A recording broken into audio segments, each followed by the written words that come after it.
entwined with his.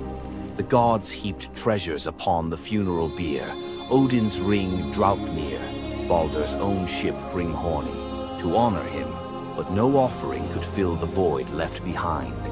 The air grew heavy with suspicion. As the smoke twisted skyward, word spread of an odor in the moments before the fatal blow. When Thor forced the truth from a trembling servant, silence fell like a shroud. Loki's name was not spoken, but its weight pressed upon every heart. The gods had tolerated his mischief, his clever lies, even the theft of Sif's hair. But this was different. The poetic Edda names him plainly, Loki, the guileful who brought it about, from which all misfortune came. Odin convened the gods to pass judgment. No mead flowed, no boasts rang out. The All-Father's single eye burned cold as he named Loki Oathbreaker and Kinslayer. Weapons gleamed in restless hands. Even gentle Friar's fingers tightened around his sword. Loki understood the god's fury. He fled Asgard, his mind racing with schemes. As told in the prose Edda, he built a lodge in the mountains, doors on every side, always watching for his pursuers. Still, he could not outrun their vengeance. Odin's gaze found him, even in hiding. When the gods arrived, Loki tried to slip away, transforming into a salmon to evade capture in the river's swift current. But Thor's grip proved stronger than fate. Dragged back through the gates he once helped raise, Loki passed faces twisted with anger and betrayal. The gods' judgment was swift. The path ahead led not to mercy, but to a place where pain and silence waited in the damp and the dark. They forced Loki into the heart of the earth, a cavern where the air pressed cold and heavy, and every sound echoed off stone walls, slick with damp.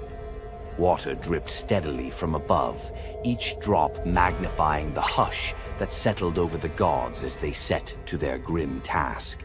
The stench of venom lingered, sharp and persistent, mingling with the iron tang of old blood.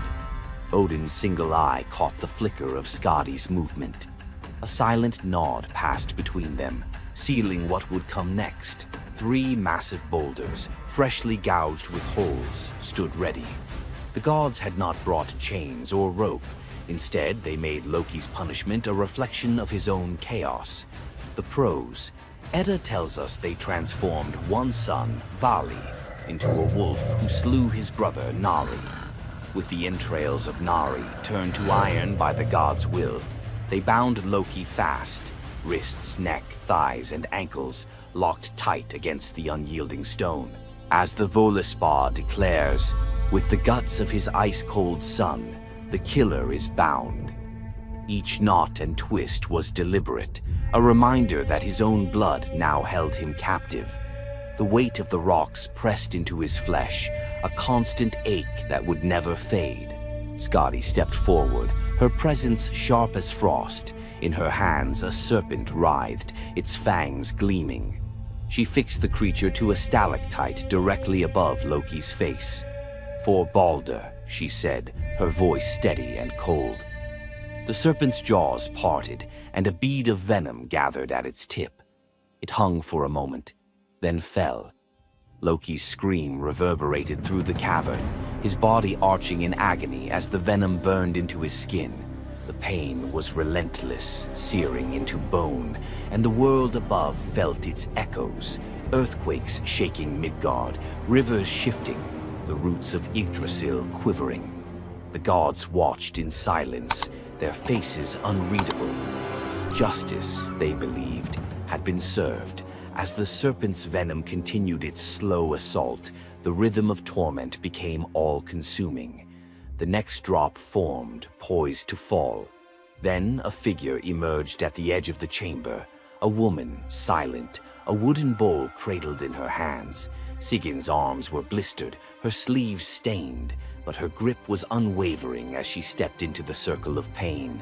The cavern held its breath. Sigyn knelt, her presence a quiet defiance. The venom hissed into the bowl, wood darkening with each drop. The gods turned away, their judgment complete, but the story within the cavern was only beginning. The bowl rested in Sigin's hands, its wooden sides polished by hours of silent endurance. She knelt on the cold stone, skirts bunched beneath her, and waited for the serpent's venom to fall. The first drops struck with a hiss, a thin wisp of smoke curling up as Loki's breath caught in his throat. She kept her gaze fixed on the bowl, her resolve anchored by the rhythm of her task. Time unraveled in the cavern, marked only by the relentless cadence of the venom. Drip, catch. The liquid sizzled as it struck the wood, the heat seeping through Sigin's calloused palms. Each shift of her grip was subtle, a quiet adjustment to keep the bowl steady as her arms ached. Above, the serpent's shadow twisted over the stone, its coils unmoving, its venom gathering in slow, deliberate drops. Loki whimpered, bracing for pain that had become his constant companion. The sound of his dread was sharper than his cries. The air hung heavy with the stench of scorched flesh and the metallic sting of poison. The darkness pressed in, broken only by the faint glimmer of Sigin's tears as they mixed with venom in the bowl, each drop a testament to her resolve. The silence between drops was punctuated by Loki's ragged breaths and the distant echo of water dripping from the cavern walls. Sigin's world narrowed to the weight in her arms and the threat above. The bowl filled, the venom rising perilously close to the rim. Sigin's muscles trembled, but she did not let her grip falter. When at last the bowl brimmed, she had no choice but to turn away. In that brief moment, as she emptied the venom onto the rocks, Loki's body convulsed, his scream raw and unrestrained. The poison ate into the stone, leaving blackened scars as Sigyn hurried to wipe the bowl clean and return to her vigil. For time beyond reckoning, Sigyn remained. The myth offers no window into her thoughts, only the image of her kneeling, unwavering as Loki's mind splintered under the weight of his agony. Was she remembering laughter in sunlit halls, or simply unable to imagine leaving him alone in the dark? The venom's rhythm never changed. The bowl would fill. Loki would suffer. Sigyn would endure. In the hush that followed each scream, a question lingered, one that neither gods nor mortals could answer. Love in the dark was never simple. While the gods turned away, Sigyn remained, her presence reshaping the meaning of Loki's punishment. His betrayals had echoed through Asgard, yet her loyalty was a force the gods never expected. The Eddas offer no window into Sigyn's thoughts, recording only her actions. Blistered hands, a steady bowl, venom caught before it could sear flesh. This silence leaves space for us to wonder. Was it love that held her there, or a deeper sense of duty, something older and more enduring than the gods' own laws? Loki, once the master of deception, now depended on the mercy of the one he had so often left in the shadows. When the bowl overflowed and Sigyn turned away, each drip crept like fire through him, twisting his features in agony. His eyes, when they met hers, flickered with both gratitude and resentment. He needed her, but the venom's torment mingled need with bitterness. Still, Sigyn returned every time, catching the next drop before it could fall. The myths do not say what passed between them in those moments, only that she stayed, her resolve unbroken. Scholars often call Sigyn the embodiment of loyalty, the ultimate symbol of spousal devotion. Yet, her sacrifice was more than an act of love. It was a quiet rebellion. By kneeling in the cavern, she defied the gods' vision of justice. Odin had crafted Loki's punishment to be absolute, to break him alone in the dark. Sigyn's refusal to abandon her husband became a shield, her presence a silent protest that denied the gods complete victory. The Eddas never assign her a motive, leaving modern readers to fill the silence with their own questions and interpretations. Was her endurance an act of compassion, or a challenge to the order imposed by the gods? Each drip marked the passage of time, each bowlful a measure of suffering and steadfastness. Loki's laughter, once quick and sharp, faded into broken gasps. His words, sometimes curses, sometimes pleas, found no purchase. Sigin's hands grew raw and ruined, but she did not falter. The cycle of pain and mercy continued, unbroken. In the end, it was not just Loki who endured the god's punishment. Sigin's vigil transformed it, turning isolation into a shared ordeal. In the darkness, her silent defiance and unwavering love became part of the myth, a testament to the power of presence, even when the world has turned away.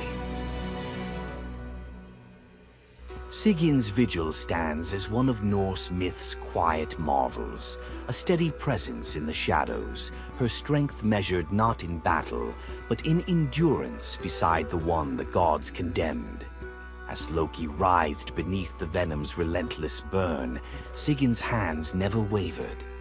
The Eddas remember her not for words or deeds of glory, but for the silent rhythm of her care. Her story reminds us that sometimes love endures in darkness. Sigin's vigil continues until the twilight of the gods, Ragnarok, whenever that may come. Would you have stayed? If Sigin's silent strength moved you, let us know in the comments or share your favorite Norse hero below. Thor, the thunder god, woke up to find his greatest nightmare had come true. Mjolnir, his mighty hammer that could level mountains and control lightning itself, was gone. Without it, the thunder god was powerless, vulnerable, and mocked. The weapon that defined his very identity as protector of Asgard had vanished without a trace. But what happened next would humiliate him more than any defeat in battle. To get his hammer back, Thor would have to do something that went against every fiber of his warrior identity. You won't believe the disguise he ends up in.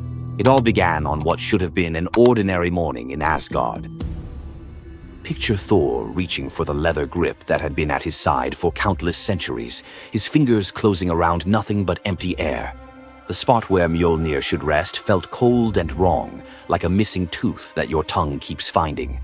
Thor's morning routine, as predictable as sunrise over Asgard's golden halls, shattered in that single moment of realization. The hammer forged by dwarven masters, the weapon that could summon lightning and level mountains, had vanished without so much as a whisper of sound. The initial shock hit Thor like a physical blow. His hand remained suspended in space, still reaching for what wasn't there. Then panic crept in, cold and relentless. He let out a blood-curdling roar of sheer rage, the whole palace trembling.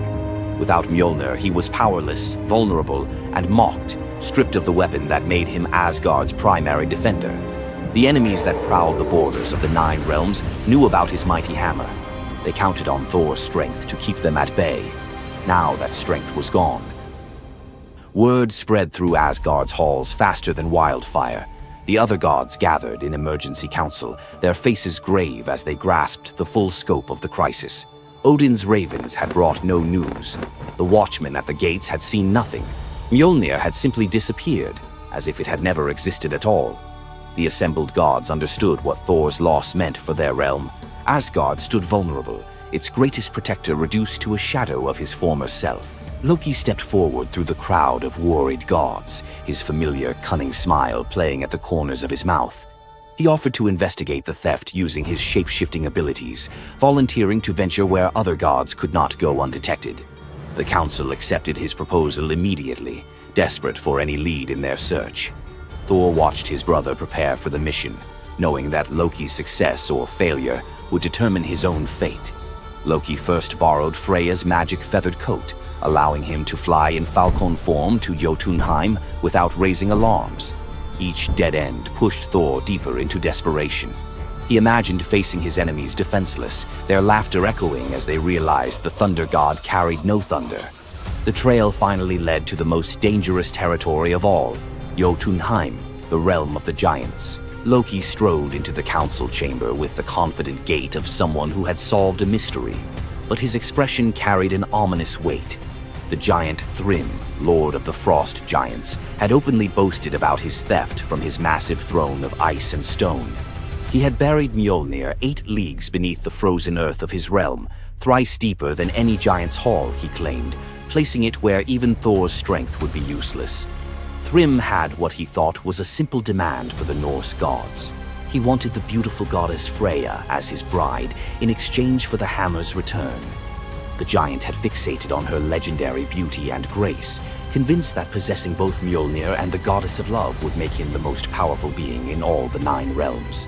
His arrogance knew no bounds as he described his elaborate wedding plans to Loki, speaking of golden halls and feasts that would last for weeks. Thrym believed the gods had no choice but to accept his terms. When Loki spoke to the council about Thrym's demand, the council fell silent. Freya's reaction shattered the tense quiet that followed Loki's report, causing her rage to break the Brysinger necklace, its gems scattering across the floor in glittering fragments. She declared she would rather throw herself into the deepest ocean than marry the frost giant who dared make such a demand. The gods found themselves trapped in an impossible situation. They could sacrifice one of their most beloved goddesses to a giant's lust, or they could leave Thor permanently weakened and Asgard vulnerable to every enemy that prowled the borders. The council erupted in frantic debate. Some suggested launching a full assault on Jotunheim, but Thrym's fortress was impregnable and his army vast. Others proposed trickery or negotiation, but every path led to either devastating war or humiliating surrender. Heimdall, the far-seeing guardian who watched over the Rainbow Bridge, had remained silent throughout the heated discussions. When he finally spoke, his words stopped every conversation in the hall. His suggestion was so outrageous, so completely unthinkable, that even Loki's jaw dropped open in shock. The gods stared at Heimdall as if he had lost his mind, but they were out of other options. What he proposed, however, would challenge everything Thor stood for as a warrior. Heimdall's words hung in the air like a challenge to the very foundations of Norse honor. The far-seeing god had suggested that Thor disguise himself as a bride and infiltrate Thrym's wedding feast to recover Mjolnir. He spoke with calm authority, tie housewife's keys about his waist, and pin bridal jewels upon his breast. The idea was so fundamentally opposed to Norse concepts of masculine honor that Thor's initial response shook the very walls of Asgard. He declared the plan preposterous and swore he would never hear the end of it if word spread that the Thunder God had dressed as a woman. The assembled gods watched in tense silence as their mightiest protector wrestled with a challenge that could not be solved through brute force or lightning strikes. They had already considered launching a full assault on Jotunheim, but Thrym's fortress was impregnable and his army vast. No other choice remained. Thor paced the hall like a caged wolf, his massive fists clenched as he grappled with the impossible choice between his warrior's pride and his duty to protect Asgard. Every instinct in his body rebelled against the idea of abandoning his identity as a fearsome warrior to play the role of a delicate bride. Loki stepped forward with barely contained excitement, volunteering to accompany Thor as his maidservant. The trickster god's eagerness to participate in this elaborate deception revealed his true nature. While Thor struggled with the concept, Loki was already plotting the specifics of costumes, mannerisms, and the lies they would need to maintain throughout their dangerous mission. The transformation began with layers of bridal linen draped over Thor's massive frame. Servants brought forth delicate jewelry, housewife's keys that symbolized domestic authority, and a dainty hood for his head. Finally came the precious necklace of Brysinger. Each item added to the disguise felt like another blow to Thor's warrior identity. When he finally looked at his reflection, the god of thunder saw an unconvincing bride staring back at him. Thor finally accepted the plan because no alternative existed. The unlikely pair prepared to set off for enemy territory, where their deception would face its ultimate test among giants, eager to celebrate their lord's triumph. The great hall of Thrym's fortress buzzed with excitement as giants gathered to witness their lord's marriage to the most beautiful goddess in all the 9 realms. Thor sat at the high table in his bridal disguise, surrounded by massive frost giants who raised their drinking horns in celebration. The feast spread before them displayed the giants' wealth and power. Roasted oxen filled enormous platters, fresh salmon gleamed on silver dishes, and barrels of mead stood ready to fuel the night's festivities. Thor's legendary appetite struck like a thunderbolt. He polished off an ox and ate whole salmon in moments, tearing through the meat as if he hadn't eaten in weeks. 3 measures of mead vanished as quickly as if someone had poured them into a bottomless pit. The assembled giants watched in stunned silence as the delicate bride consumed more food than most warriors could handle. Thrym's eyes narrowed with growing suspicion. This goddess ate like a battle-hardened warrior, returning from a long campaign, not like the refined Freya he expected to marry. Loki stepped forward with the smooth confidence of a master storyteller. He spun a tale about Freya's 8-day fast in eager anticipation of reaching Jotunheim and marrying the mighty Thrym. The explanation painted a picture of a lovesick goddess, so excited about her wedding that she had refused all food during her journey. The giants nodded in understanding, their suspicions melting away as they accepted this romantic explanation. Thrym felt honored by such devotion and relaxed completely, his doubts vanishing. Beneath his bridal veil, Thor's rage simmered like molten metal ready to explode. Every moment at the feast brought new challenges as he struggled to maintain feminine mannerisms while surrounded by his enemies. His massive hands shook with barely controlled fury as he watched the giants celebrate what they believed was their victory over Asgard. The critical moment finally arrived. Thrym commanded his servants to bring Mjolnir forth, the very moment Thor had trained his eyes on since dawn. The servants placed the legendary weapon before the disguised bride as part of the traditional ceremony. Thor's fingers closed around Mjolnir's familiar handle, and lightning immediately crackled through the hall. He ripped away his bridal veil and roared his true identity to the shocked giants. Thrym's eyes widened in terror as he realized the bride he had been celebrating was actually the god of thunder himself. Thor swung Mjolnir, killing Thrym instantly after crushing his skull with Mjolnir, then turned on the assembled giants, and even the pleading giantess met Mjolnir's crack before the hall fell silent. The theft that had begun with arrogance ended in complete destruction. This tale reveals how even the mightiest heroes must sometimes sacrifice their pride to protect what matters most. Back in Asgard, the Aesir never spoke of the bearded bride again, though a few still hide a smirk when Thor raises Mjolnir. And we end this story with a very valuable lesson. Never steal Thor's hammer. And if you're going to, don't make him dress like a woman.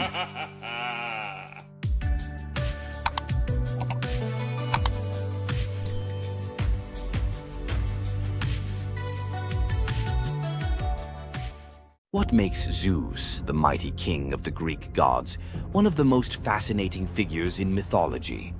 Is it his unparalleled power over the skies, his cunning strategies, or the sheer drama of his endless affairs? While his tales are legendary, there's one story that stands out: the epic battle that earned Zeus his throne, the Titanomachy. This isn't just a story of a god's rise to power, it's a tale of rebellion, alliances, betrayal, and the ultimate struggle between 2 generations of divine beings. Stay with us as we dive into the myth of the Titanomachy, Zeus's role in overthrowing the Titans, and the secrets that shaped his reign. Before Zeus became the king of the gods, his father, Cronus, ruled the cosmos. Cronus was the youngest of the Titans, a race of primordial deities born of Uranus, the sky, and Gaia, the earth. The Titans were immensely powerful, but also deeply flawed. Cronus had gained power by overthrowing his own father, Uranus, in a brutal act of betrayal. But just as Cronus had betrayed his father, a prophecy loomed over him, warning that one of his own children would overthrow him. To prevent this, Cronus took a horrifying precaution. He swallowed each of his children as they were born, imprisoning them in his stomach for eternity. But Gaia, the ever-watchful mother of the gods, wasn't about to let this happen again. When Rhea, Cronus's wife, gave birth to Zeus, Gaia devised a plan. Rhea tricked Cronus by handing him a stone wrapped in swaddling clothes, which he swallowed, believing it was his newborn son. Meanwhile, Zeus was spirited away to a hidden cave on the island of Crete, where he was raised in secret. Zeus grew up under the care of nymphs and a goat named Amalthea, who nourished him with her milk. As he matured, Zeus learned of his father's tyranny and vowed to free his siblings and challenge Cronus's rule. Zeus couldn't take on Cronus and the Titans alone. He needed allies. His first move was to rescue his siblings trapped inside Cronus. With the help of the goddess Metis, Zeus tricked Cronus into drinking a potion that caused him to vomit up his children, Hestia, Demeter, Hera, Hades, and Poseidon, fully grown and ready for battle. Now united, the 6 Olympian siblings declared war on Cronus and the Titans. But the Titans were powerful, and the war, known as the Titanomachy, would rage for 10 years with no clear victor. Realizing they needed an advantage, Zeus turned to the most unlikely of allies, the Hecatonchires and the Cyclopes. These were monstrous children of Gaia and Uranus, imprisoned in Tartarus by Cronus out of fear of their immense power. The Hecatonchires had 100 hands and unparalleled strength, while the Cyclopes were master craftsmen. Zeus descended into Tartarus, defeated its terrifying guardians, and freed these imprisoned beings. In gratitude, the Cyclopes forged weapons for Zeus and his brothers. Zeus received the thunderbolt, Poseidon the trident, and Hades a helmet of invisibility. With these tools and the raw power of the Hecatonchires, the Olympians finally had the upper hand. The final clash of the Titanomachy was a cosmic spectacle. The Titans, led by Cronus, unleashed their full fury, shaking the very foundations of the universe. Mountains crumbled, seas boiled, and the skies erupted in chaos. But Zeus and his allies were relentless. Zeus hurled his thunderbolts with unerring precision, scorching the battlefield and scattering the Titans' ranks. Poseidon unleashed massive earthquakes, and Hades used his helmet of invisibility to sow confusion among their enemies. The Hecatonchires proved invaluable, hurling massive boulders with their 100 hands, overwhelming the Titans. One by one, the Titans fell, their immense power no match for the combined might of the Olympians and their allies. Cronus was the last to fall. Zeus struck him down with a thunderbolt so powerful that it split the skies. With Cronus's defeat, the Titanomachy was over.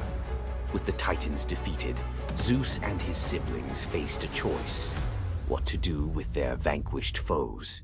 In a move both strategic and ruthless, Zeus imprisoned the Titans in Tartarus, deep within the underworld, where they would remain for eternity under the watchful eye of the Hecatonchires.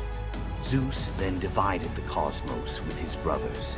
He claimed the skies as his domain, Poseidon took the seas, and Hades ruled the underworld. Together, they established the rule of the Olympians, with Zeus as their undisputed king. But the Titanomachy left scars.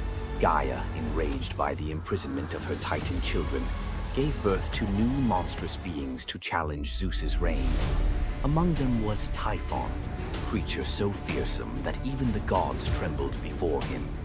Typhon's battle with Zeus is another story for another day, but it serves as a reminder that power in the ancient world was never secure.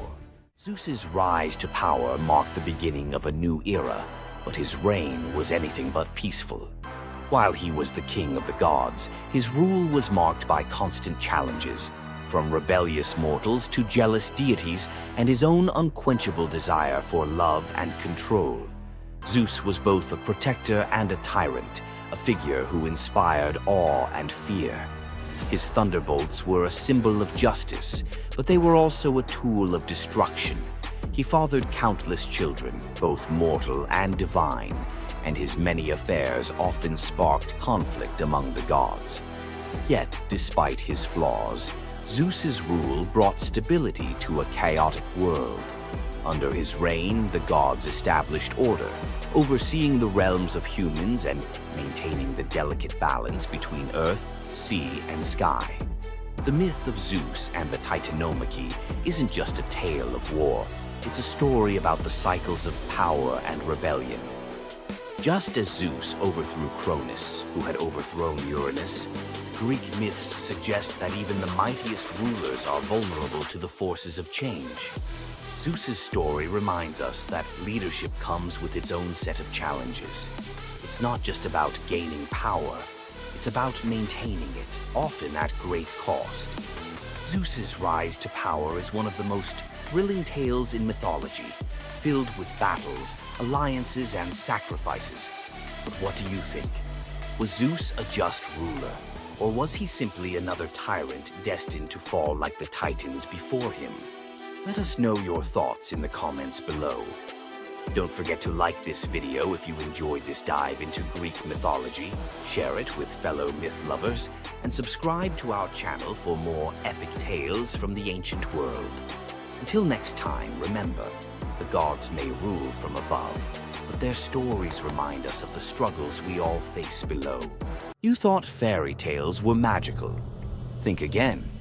The real origins of these classic tales are disturbing, gruesome, and filled with horror. Many of these stories have been sanitized for modern audiences, but their original versions were filled with betrayal, curses, and brutal consequences. From Pinocchio's horrifying fate to the true story of Bluebeard, let's dive into the darker side of fairy tales that history tried to erase. Fairy tales weren't always about happily ever after.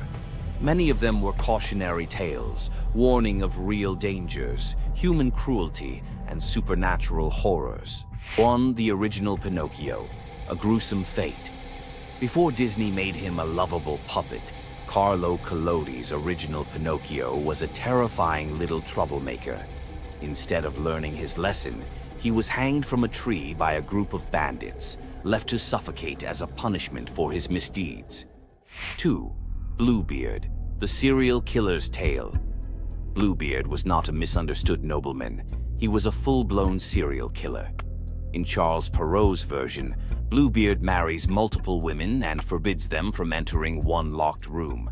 When his latest wife disobeys, she discovers the corpses of his past wives hanging from hooks. He nearly kills her too, but she's saved at the last second by her brothers. Some believe this gruesome tale was inspired by real-life figures like Gilles de Rais, a nobleman convicted of horrific crimes. 3. The Pied Piper, a tale of mass disappearance. The Pied Piper of Hamelin was not just about a man who played music to lead away rats. He also took the children. In some versions, the town refuses to pay him for his services, so he takes revenge by luring all of their children into a cave, where they are never seen again. Historians believe this could be based on a real event, where an entire group of children from Hamelin mysteriously vanished in the Middle Ages. 4. Rumpelstiltskin, a vengeful trickster. In the original versions of Rumpelstiltskin, when the young queen guesses his name, he doesn't just leave. He flies into a rage so intense that he tears himself in half. In some versions, he stomps on the ground in fury, falling into a pit and disappearing forever. His obsession with taking the queen's child has led some to believe he wasn't just a trickster, but something far darker. 5. The Robber Bridegroom, a wedding night nightmare. This lesser-known grim tale tells the story of a young woman forced to marry a wealthy man. Suspicious of her husband-to-be, she follows him to his home, only to discover that he and his band of robbers murder and eat women. She watches in horror as they butcher a young girl, cutting her into pieces. Luckily, she escapes and exposes them, leading to their execution. 6. The Juniper Tree, a tale of cannibalism and revenge. One of the most horrifying grim fairy tales, The Juniper Tree tells of a stepmother who decapitates her stepson, cooks his body, and feeds it to his unsuspecting father. The boy's sister buries his bones under a juniper tree, and from the tree the boy returns as a vengeful spirit, transforming into a bird and dropping a millstone on his stepmother, crushing her to death. 7. The Girl Without Hands, a story of betrayal and survival. In this disturbing fairy tale, a poor man accidentally sells his daughter to the devil in exchange for wealth. When she resists the devil's temptations, her own father chops off her hands to fulfill the bargain. Eventually, she escapes, gains magical silver hands, and finds a happier fate, but not before enduring unimaginable suffering. Why were these stories so disturbing? Fairy tales weren't just for children. They were warnings, morality lessons, and sometimes outright horror stories meant to instill fear and obedience. Over time, many of them were altered, softened, or rewritten to make them more acceptable. Which of these dark fairy tales shocked you the most? Want to uncover more forgotten stories and chilling legends? Subscribe now and dive into the forgotten history of fairy tales. What would you do if you gave up everything for love, only to be betrayed by the one you trusted most? In the Greek myth of Medea, love led to ultimate revenge, and the consequences were deadly. Let's dive into this tragic tale. Medea, a sorceress of immense power, fell in love with Jason, the leader of the Argonauts, when he came to her homeland seeking help. Medea, who was deeply in love with him, used her magic to aid him in his quest for the Golden Fleece. She betrayed her own family, murdered her brother, and helped Jason achieve his goal, all out of love for him. Once Jason had the fleece, Medea fled with him to Greece, where they started a life together. But as time went on, Jason's love for Medea faded. He decided to marry Glauce, the daughter of Creon, the king of Corinth, in an effort to secure a more powerful position. Medea, heartbroken and furious at the betrayal, decided to exact her revenge. She used her powers to craft a poison so deadly that it would burn Glauce alive when she put on a beautiful dress that Medea had sent her as a gift. But Medea didn't stop there. In her grief and rage, she murdered her own children, Jason's children, to ensure he would suffer the most for his betrayal. The pain of losing everything she loved was unbearable, and Medea, having left nothing behind but destruction, fled to Athens, leaving Jason to wallow in his sorrow and regret. Medea's story is a tragic reminder of the destructive power of betrayal and the extreme lengths to which love can drive someone. Sometimes love is not only blind, but it can also lead to devastation and vengeance. Does Medea's vengeance leave you thinking about the darkest side of love? Subscribe for more ancient Greek myths filled with twists, power, and passion. Ever wondered what it would be like to walk through the ancient world and encounter mythical creatures from Greek mythology? Get ready to meet the beasts that shaped legends. In Greek mythology, creatures were more than just beasts. They were symbols of the forces of nature, God's will, and humanity's struggle with the unknown. From the terrifying Minotaur lurking in the labyrinth to the mesmerizing sirens luring sailors to their doom, these creatures were as captivating as they were dangerous. The mighty Hydra, with its multiple heads that regrew each time they were cut off, was a symbol of unstoppable power. The Cerberus, the three-headed dog guarding the gates of the underworld, represented the barrier between life and death.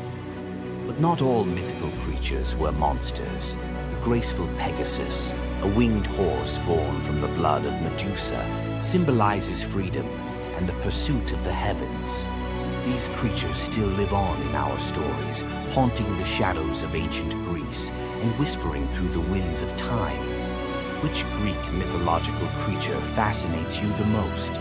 Share your thoughts and don't forget to subscribe for more legendary tales from Greek mythology. Imagine being one of the greatest hunters in the world, known for your unmatched speed and skill. But despite all your abilities, your destiny is determined by a simple golden apple. Let me tell you the tragic tale of Atalanta, the huntress who couldn't escape her fate.